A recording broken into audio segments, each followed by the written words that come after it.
오늘 함께 보실 말씀 히브리서 13장 1절부터 6절까지 말씀입니다.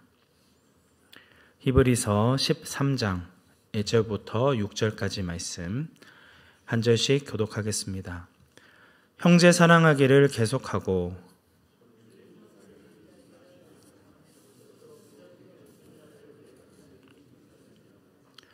너희도 함께 갇힌 자 같이 갇힌 자를 생각하고 너희도 몸을 가졌은즉 학대받는 자를 생각하라.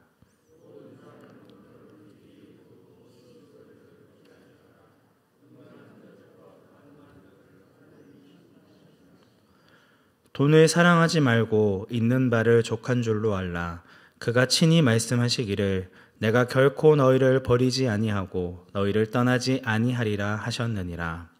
그러므로 우리가 담대히 말하되 주는 나를 돕는 이시니 내가 무서워하지 아니하겠노라. 사람이 내게 어찌하리요 하노라. 아멘. 드디어 히브리서 마지막 장에 접어들었습니다. 히브리서 11장부터 13장까지의 내용은 앞서 주어진 교리에 대한 적용이라고 할 수 있습니다. 현재 로마로부터 당하는 환난과 핍박으로 인해 자꾸만 움츠러들고 뒤로 물러나려고 하는 독자들에게 어떻게 하면 멸망할 자로 나아가지 않고 영혼을 구원함에 이르는 믿음의 사람으로 살아갈 수 있는가? 더 낮고 연구한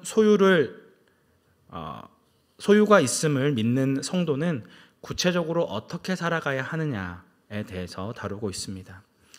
11장에서는 현재 주어진 약속이 성취되어지지 않고 이루어지지 않음에도 불구하고 믿음으로 약속을 붙들었던 믿음의 조상들을 소개하고 있습니다. 그들은 하나님이 살아계심과 그가 상 주실 것을 믿음으로 끝까지 인내하며 하나님을 기쁘시게 하는 믿음의 삶을 살았습니다. 세상 사람들이 보기에는 미친 짓이고 무모하고 무가치하다 여기는 일들을 행하였습니다. 당장 눈앞에 보이는 안정과 평안보다 앞으로 영원한 나라에서 누리게 될 기쁨과 구원을 소망하였습니다. 이어지는 12장에서는 너희들도 앞선 믿음의 조상들과 같이 믿음의 경주를 끝까지 인내하며 완주해야 한다는 것을 강조합니다.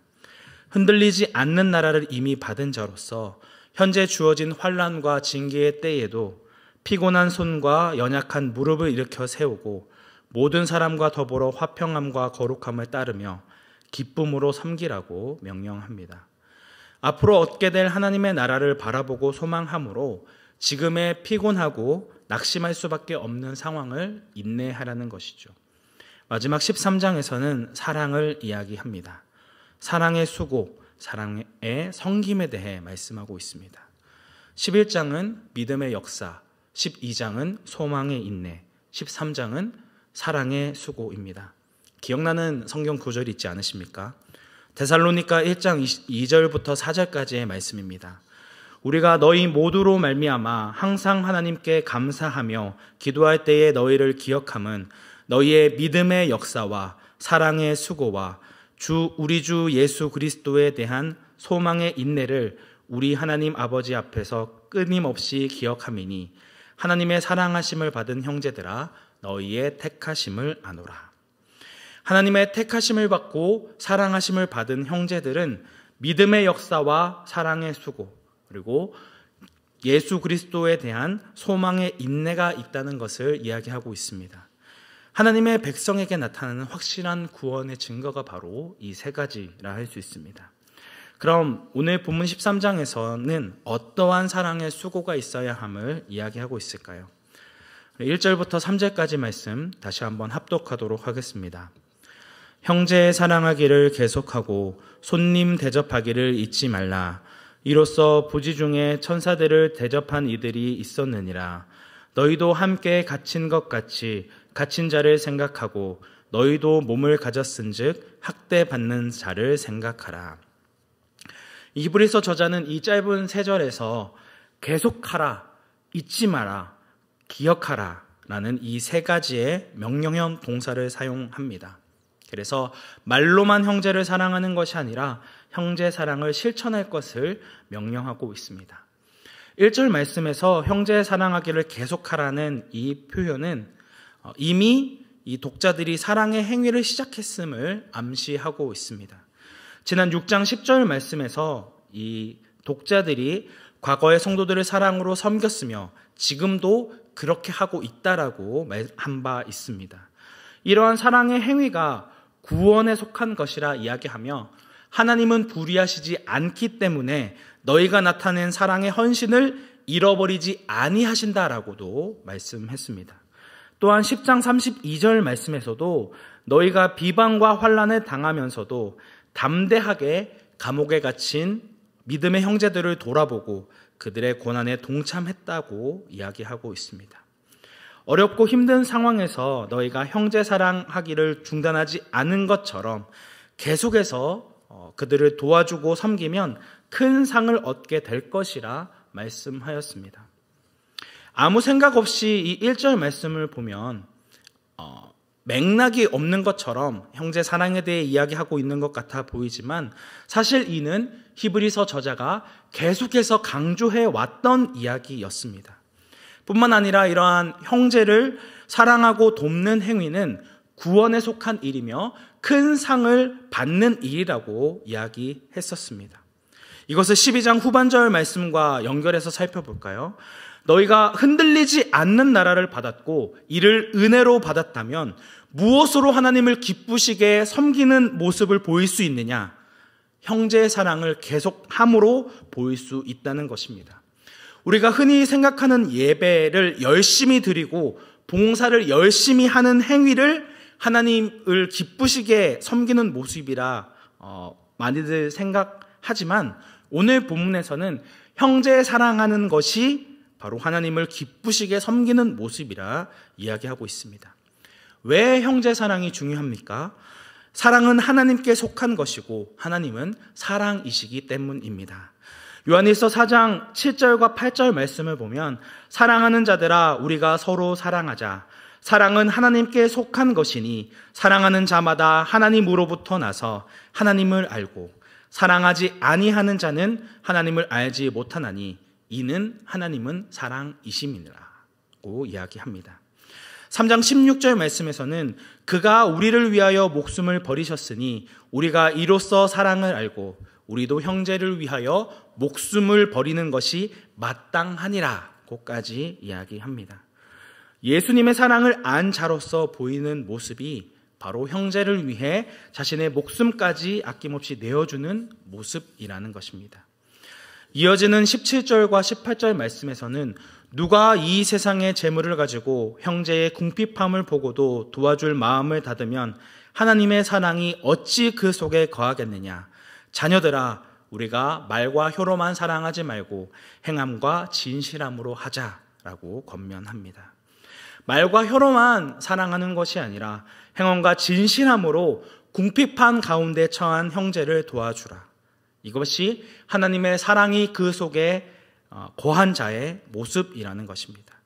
이는 일회적인 도움이 아닌 지속적인 도움이어야 합니다. 오늘 본문의 말씀에서도 형제 사랑을 계속하라 이야기하고 있습니다. 이미 하고 있는데 계속 지속하라는 그런 의미입니다. 이어지는 2절 말씀에서는 손님 대접하기를 잊지 말라고 명령하고 있습니다.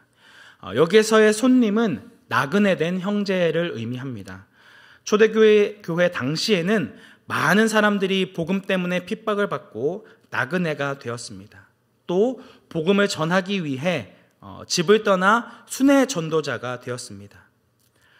그들은 먹을 것을 주님께 의뢰하고 생명의 복음을 위해 자신의 모든 인생을 바친 사람들이었습니다.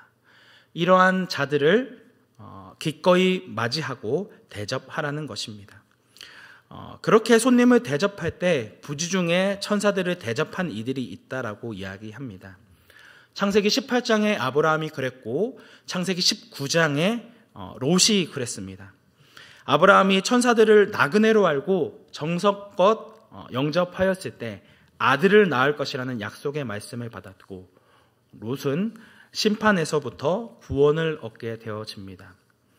뿐만 아니라 구약의 수많은 본문들이 당시 사회적인 약자였던 고아와 과부를 돌보고 또 나그네를 돌보라 이야기합니다. 그 근거가 무엇입니까? 그들 역시 나그네였기 때문입니다. 이러한 고아와 과부, 나그네를 돌보고 대접하라는 말씀은 구약에서만 있는 것이 아닙니다. 신약에서도 이러한 약자를 대접하고 돌보라는 말씀이 계속되어집니다. 야고보서 1장 27절 말씀을 보면 하나님 아버지 앞에서 정결하고 더러움이 없는 경건은 곧 고아와 과부를 그 환난 중에 돌보고 또 자기를 지켜 세 속에 물들지 아니하는 그것이니라고 이야기합니다. 이 말씀에서도 우리가 생각하는 경건의 개념을 완전히 바꿔버립니다. 우리는 경건을 떠올릴 때 하나님과의 관계만을 생각해서 예배나 봉사하는 것을 떠올리지만 성경은 나와 이웃의 관계에 대해 강조합니다. 고아와 과부를 돌보며 자신이 세속에 물들지 않도록 자신의 마음을 지키는 것을 하나님 아버지 앞에 드리는 경건이라 이야기하고 있습니다. 경건은 마음의 태도와 생각으로만 머무는 것이 아니라 실제 삶을 통해 드러나야겠죠. 하나님의 사랑을 받은 자로 어려움에 처한 형제들을 그리고 도움이 필요한 나그네들을 사랑하는 마음으로 도와야 한다는 것입니다. 예수님께서도 이 부분에 대해 말씀하신 적이 있습니다. 마태복음 10장 42절 말씀에서는 제자의 이름으로 작은 자 중 하나에게 냉수 한 그릇이라도 주는 자는 결단코 사랑을 잃지 아니하리라고 말씀하셨고, 마태복음 25장 31절부터 46절까지의 말씀을 보면 예수님이 다시 재림하실 때에 심판하시는 장면이 등장합니다. 이때 영원한 형벌에 처할 자와 영원한 생명에 들어갈 자를 나누는데 그 기준이 무엇입니까? 형제 중에 지극히 작은 자 하나에게 한 행위가 곧 나에게 한 행위라고 말씀하십니다.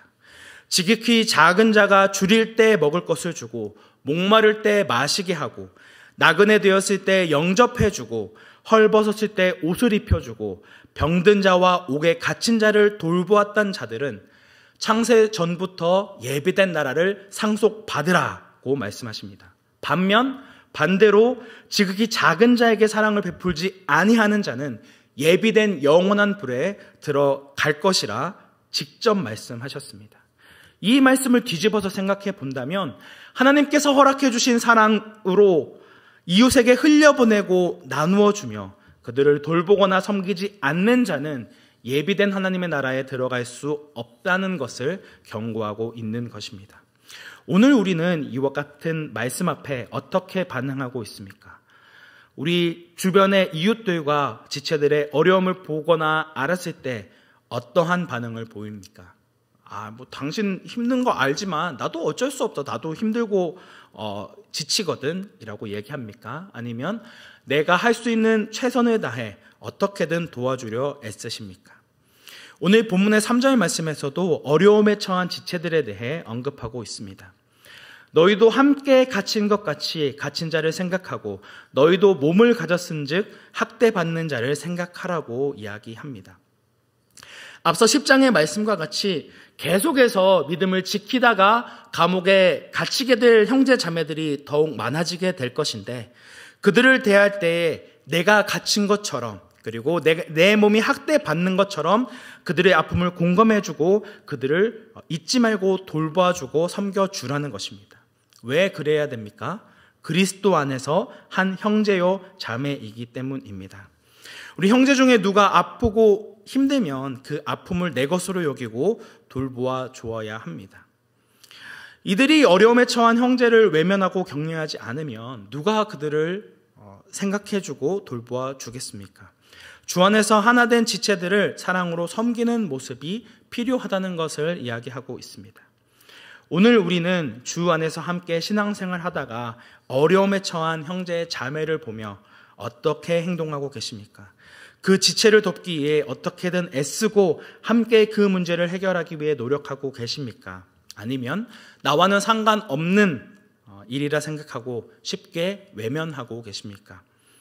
주 안에서 한 지체요 형제 자매된 자들이 겪는 아픔에 함께 아파하고 울어주며 그들을 돌보는 데 온 힘을 쏟는 온사랑교회 성도님들이 되시기를 주님의 이름으로 축복합니다. 이어지는 4절부터 6절까지의 말씀은 앞선 1절부터 3절까지의 말씀과는 전혀 동떨어진 이야기를 하는 것 같아 보이지만 사실 같은 맥락의 이야기를 하고 있습니다. 4절의 결혼의 문제와 5절의 돈의 문제는 형제 사랑을 방해하는 두 가지의 요소가 되어질 수 있습니다.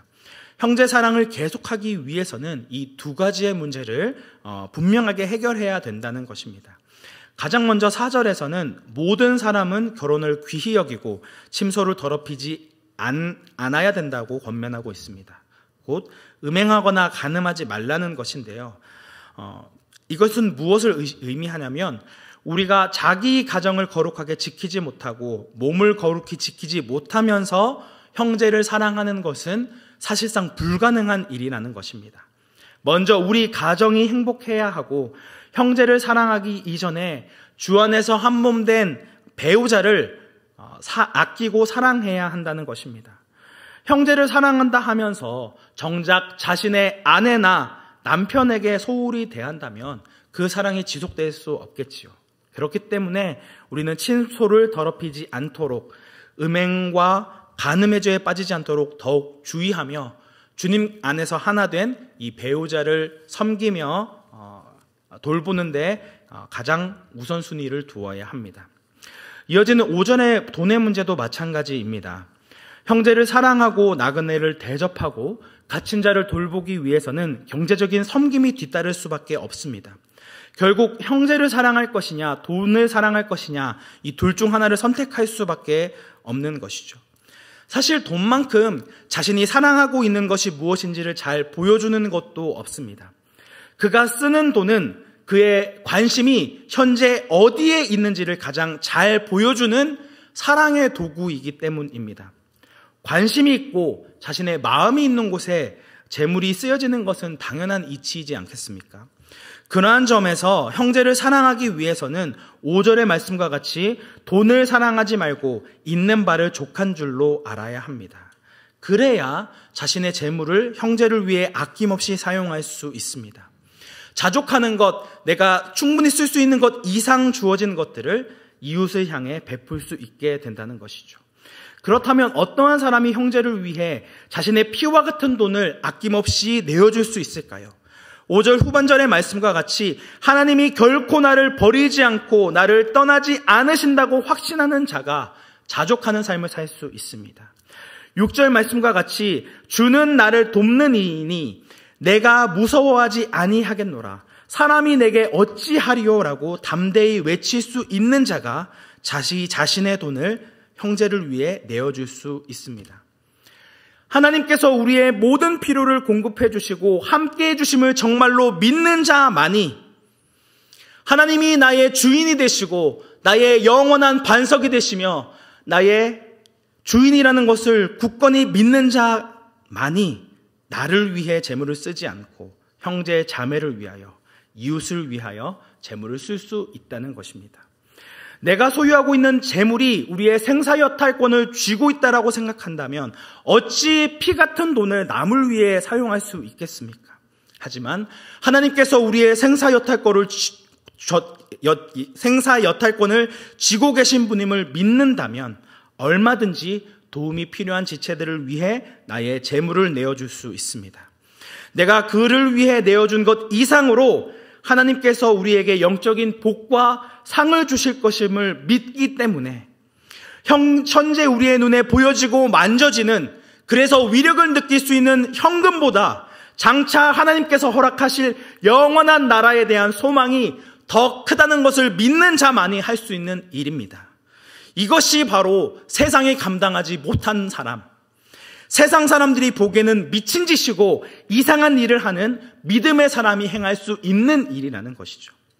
사랑하는 성도 여러분, 우리는 형제를 위해 어디까지 행동하실 수 있습니까? 자기 자신과 가족을 위해서는 아낌없이 돈을 쓰지만 남을 위해서 돈을 쓰는 것은 너무나도 인색해하는 세상 사람들과 같이 행동하고 계십니까?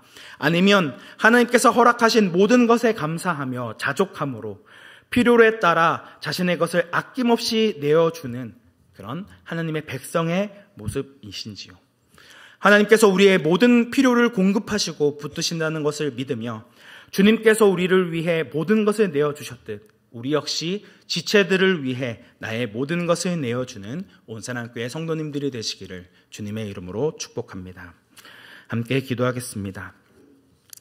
은혜가 충만하신 하나님 아버지, 우리가 살아가고 있는 이 세상은 돈을 사랑하고 쾌락을 사랑하고 또 하나님보다 돈을 더 사랑하는 그런 말세의 때입니다. 우리가 이 세상을 살아갈 때에 우리의 눈에 보이는 돈을 의지하거나 다른 쾌락을 의지하는 것이 아니라 오직 영원한 하나님의 말씀을 붙들며 주님 앞에 나아가는 저희들 되어지기 원합니다. 장차올 영원한 하나님의 나라를 기대하고 소망하는 자로 나의 소유를 움켜쥐는 자가 아니라 이웃들에게 흘려보내며 사랑을 드러내는 하나님의 사랑을 증거하는 하나님의 제자 되어지기 원합니다. 우리의 삶을 붙들어 주시고 날마다 성령의 도우심과 인도하심으로 살아나가는 믿음의 사람이 되어줄 수 있도록 함께하여 주옵소서. 우리의 유일한 구원자 되시는 예수님의 이름으로 기도드립니다. 아멘.